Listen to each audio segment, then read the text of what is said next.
आज है 19 फरवरी 2026 दिन गुरुवार।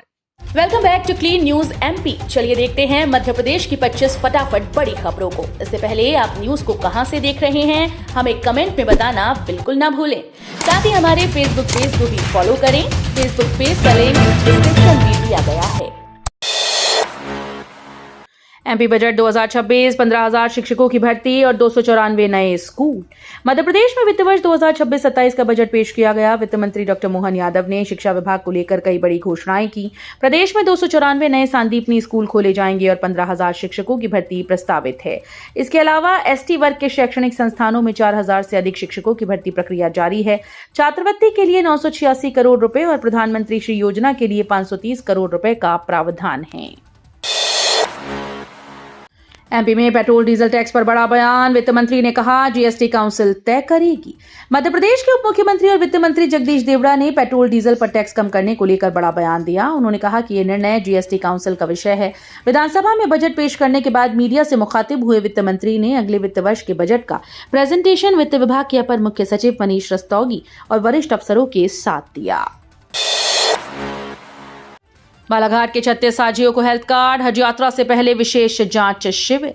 बालाघाट जिले के 36 हाजियों को हज यात्रा से पहले हेल्थ कार्ड प्रदान किए गए। अंजुमन इस्लामिया कमेटी और स्वास्थ्य विभाग के सहयोग से स्थानीय शादी हॉल में विशेष स्वास्थ्य जांच और टीकाकरण शिविर आयोजित किया गया। हाजियों का शारीरिक परीक्षण कर उन्हें स्वास्थ्य संबंधी सावधानियों की जानकारी दी गई। स्वास्थ्य कार्ड उनकी मेडिकल हिस्ट्री और सुरक्षा के लिए बेहद महत्वपूर्ण है। एमपी में जर्जर पुलों की मरम्मत। 19.5 करोड़ रुपए की कार्य योजना तैयार। Madhya Pradesh road development corporation अब प्रदेश के भोपाल, इंदौर, ग्वालियर, जबलपुर, धार, खंडवा, बुरहानपुर, छिंदवाड़ा, नर्मदापुरम, उज्जैन और रीवा जैसे शहरों में जर्जर पुलों की मरम्मत कराएगा। इसके लिए 19.5 करोड़ रुपए की कार्य योजना तैयार की गई।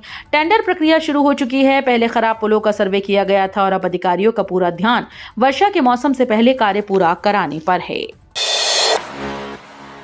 एमपी में E0 एफआईआर में धारा बीएनएस की ढील। साइबर अपराधियों पर नकेल कमजोर।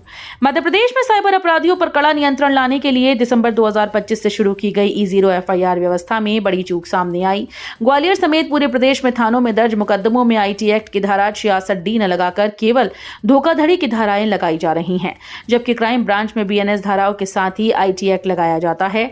इस कारण थानों में एफआईआर दर्ज होने के बाद साइबर अपराधियों पर शिकंजा कमजोर पड़ सकता है। ग्वालियर चंबा संभाग में 48 घंटे में बारिश का अलर्ट। किसानों में चिंता। ग्वालियर चंबा संभाग में मौसम विभाग ने अगले 48 घंटे के लिए येलो अलर्ट जारी किया। 19 फरवरी को गरज चमक के साथ बारिश की संभावना है। संभाग के 6 जिलों में लगभग 9 लाख हेक्टेयर में चना, सरसों और गेहूं की फसल खड़ी है।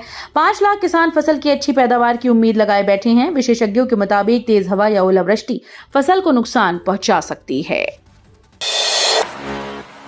एमपी सरकार बजट में बड़ा ऐलान। टेट्रा पैक में फ्री दूध बांटेगा प्रदेश। मध्य प्रदेश विधानसभा में वित्तीय वर्ष 2026-27 का बजट पेश किया गया। राज्य के उप मुख्यमंत्री और वित्त मंत्री जगदीश देवड़ा ने कुल 4,38,317 करोड़ रुपए का बजट पेश किया। बजट भाषण में महिलाओं, बच्चों और युवाओं के लिए कई घोषणाएं की गईं। खासकर किसान कल्याण और ग्रामीण विकास पर ध्यान दिया गया। बजट में यह भी ऐलान किया गया कि टेट्रा पैक में फ्री दूध वितरित किया जाएगा। जबलपुर में मतदाता सूची अपडेट। 2 लाख नाम कटे, 1.7 लाख नए मतदाता जुड़े।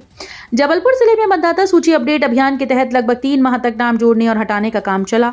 करीब 2100 बीएलओ ने 8 विधानसभा क्षेत्रों के 19,25,472 मतदाताओं के घरों का दौरा किया। अभियान में कई मतदाता अपने पते पर मिले, जबकि कुछ गायब मिले मतदाताओं से फॉर्म भरवाकर मैपिंग की गई। इसके परिणाम स्वरूप लगभग 2 लाख नाम मतदाता सूची से हटाए गए, जबकि एक सकारात्मक खबर यह है कि करीब 1.7 लाख नए मतदाता जुड़ेंगे। कनुप्रिया सत्ता ने कांग्रेस ज्वाइन कर भाजपा पर साधा निशाना। बोली बोलने की आजादी नहीं।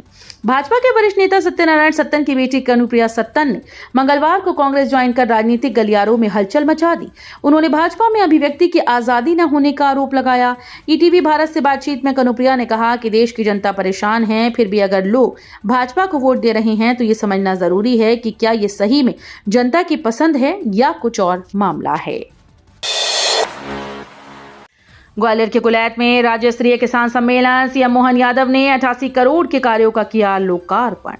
ग्वालियर जिले के ग्राम कुलैत में राज्य स्तरीय विशाल किसान सम्मेलन का आयोजन किया गया। मुख्यमंत्री डॉक्टर मोहन यादव ने कृषक कल्याण वर्ष के तहत कार्यक्रम का शुभारंभ किया। इस अवसर पर उन्होंने 87 करोड़ 86 लाख रुपए की लागत से 41 विकास कार्यों का भूमि पूजन और लोकार्पण किया। सम्मेलन में विधानसभा अध्यक्ष नरेंद्र सिंह तोमर और सांसद भारत सिंह कुशवाहा समेत कई जनप्रतिनिधि मौजूद रहे। एमपी बजट पर कमलनाथ की तीखी प्रतिक्रिया, बोले विश्वासघात वाला बजट।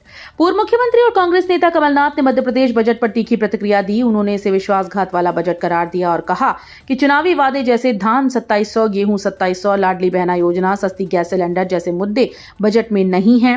कमलनाथ ने लिखा कि वित्त मंत्री ने पिछली घोषणाओं की पूर्ति और केंद्र से मिलने वाली राशि में कमी पर कोई स्पष्टता नहीं दी। उनका कहना है कि भाजपा सरकार जनता के हित की बजाय केंद्र की कठपुतली बनकर काम कर रही है।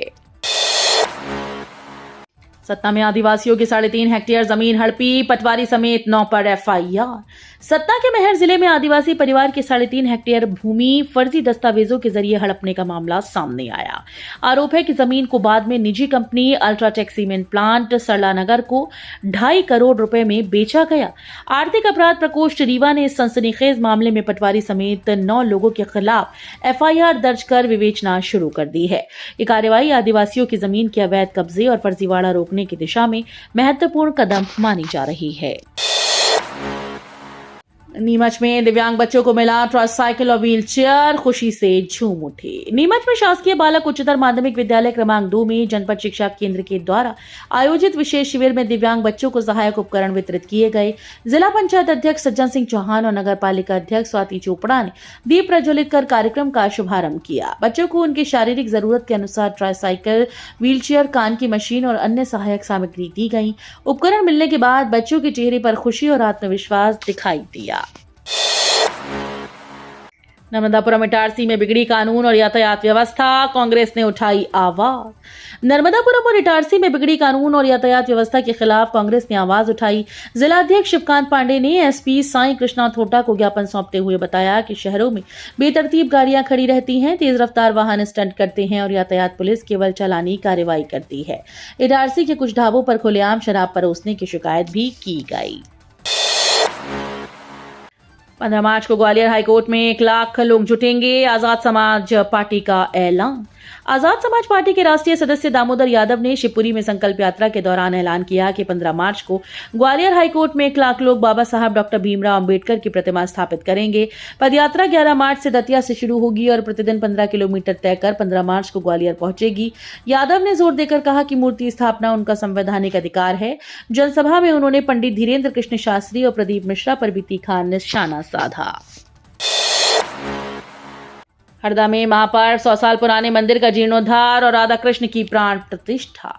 हरदा में माहेश्वरी समाज ने 100 साल पुराने मंदिर के जीर्णोद्धार के बाद 3 दिवसीय प्राण प्रतिष्ठा समारोह शुरू किया। पहले दिन भव्य शोभा यात्रा निकाली गई, जिसमें राधा कृष्ण की प्रतिमाओं को आंखों पर पट्टी बांधकर नगर भ्रमण कराया गया। महिलाएं कलश लेकर चल रही थी और पुरुष भजन गा रहे थे। यह आयोजन ज्योतिषी पंडित मुरलीधर व्यास के मार्गदर्शन में हुआ। तीसरे दिन 20 फरवरी को सुबह राधा कृष्ण की प्रतिमाओं की प्राण प्रतिष्ठा होगी। उसके बाद पूर्णाहुति, महाआरती और प्रसादी वितरण किया जाएगा। एमपी में कर्मचारियों के समयमान वेतनमान पर बड़ा फैसला, मंत्री ने दिए सख्त निर्देश। मध्य प्रदेश में कर्मचारियों के समयमान और वेतनमान पर बड़ा फैसला लिया गया। एरियर का भुगतान सर्वोच्च प्राथमिकता पर रखा जाएगा। श्रम कल्याण मंडल की 64वीं बैठक में श्रम मंत्री प्रहलाद पटेल ने सख्त निर्देश दिए कि सभी लंबित प्रकरणों की सूची बनाकर त्वरित कार्यवाही की जाए। उन्होंने कहा कि देरी से कार्यकुशलता प्रभावित होती है। मंत्री ने अधिकारियों से कहा कि कर्मचारियों और श्रमिकों का मनोबल बनाए रखना शासन की जिम्मेदारी है। इंदौर में सेहत का रात 20 लाख लोगों को जागरूक करेगा। इंदौर में एनीमिया जैसी गंभीर स्वास्थ्य स्थिति के प्रति जन चेतना बढ़ाने के लिए 12 दिवसीय जागरूकता रथ अभियान शुरू हो गया। यह अभियान 1 मार्च तक चलेगा और महानगर के विभिन्न वार्ड और आसपास के ग्रामीण इलाकों में लगभग 20 लाख लोगों तक पहुंचने का लक्ष्य रखता है। अभियान का उद्देश्य लोगों को एनीमिया के लक्षण, कारण और उससे बचाव के उपायों के बारे में शिक्षित करना है।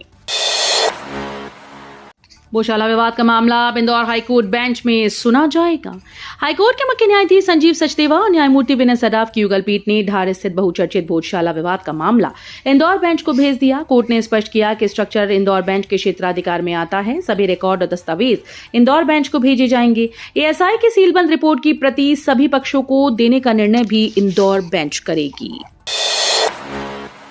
एमपी बजट 2026 रजिस्ट्री शुल्क और स्टैंप ड्यूटी भी सरकार भरेगी। मध्य प्रदेश में वित्तीय वर्ष 2026-27 का बजट पेश किया गया। उप मुख्यमंत्री और वित्त मंत्री जगदीश देवड़ा ने 4,38,317 करोड़ रुपए का बजट विधानसभा में प्रस्तुत किया।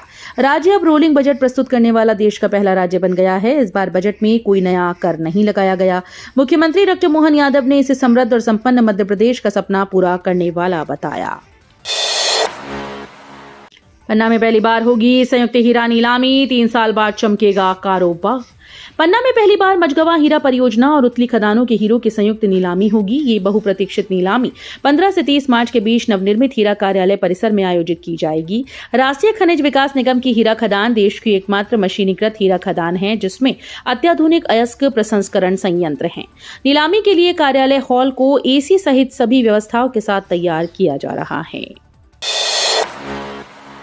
आईडीए प्लॉट धारकों के लिए बड़ी राहत, नामांतरण और एनओसी अब ऑनलाइन। आईडीए प्लॉट धारकों के लिए बड़ी राहत है। अब नामांतरण और एनओसी के लिए ऑफिस के चक्कर लगाने की जरूरत नहीं। आईडीए ने अपनी सारी सेवाओं को ऑनलाइन करने की तैयारी शुरू कर दी। 1 जनवरी से लीज नवीनीकरण कार्य पहले ही ऑनलाइन हो चुका है और 1 महीने में लगभग 90 मामले सुलझाए गए। इससे लोगों को सुविधा मिली और शिकायतें कम हुई। एमपी को सेंट्रल ग्रिड से अब मिलेगा पूरा बिजली का हिस्सा। मध्य प्रदेश को अब सेंट्रल ग्रिड से अपने हिस्से की पूरी बिजली मिल पाएगी। मंदसौर में 500 MVA क्षमता वाला नया पावर ट्रांसफार्मर ऊर्जीकृत किया गया है। इससे राज्य में बिजली की किल्लत खत्म होगी और सौर ऊर्जा का निकासी भी आसानी से हो पाएगी। ऊर्जा मंत्री प्रद्युम्न सिंह तोमर ने इसे एमपी ट्रांसको की कार्यकुशलता और उपभोक्ताओं के हित में प्रतिबद्धता का प्रमाण बताया। ये प्रोजेक्ट खासकर मालवा क्षेत्र में बिजली आपूर्ति को और मजबूत करने की दिशा में महत्वपूर्ण साबित होगा। इंदौर मुंबई तेजस सुपरफास्ट के फेरे बढ़े। अब 28 मार्च तक पटरी पर दौड़ेगी ट्रेन।